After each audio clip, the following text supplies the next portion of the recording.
हाय, मैं हूँ राहुल मुर्तजा और मैं आज आपको बताने वाला हूँ कि आप एक फ्रूटी के डब्बे से कैसे धमाका कर सकते हो। ये बहुत ही कूल है और इसको करने में बहुत मज़ा आता है।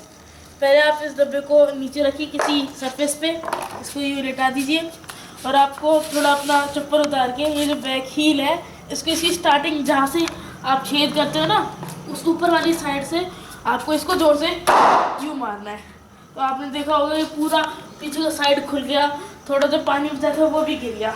तो बहुत ही तेज़ आता है और बहुत ही मज़ा आता है इसमें, ज़रूर ट्राई कीजिएगा। आज का हमारा वीडियो यही समाप्त होता है और देखने के लिए प्लीज़ सब्सक्राइब। Bye bye.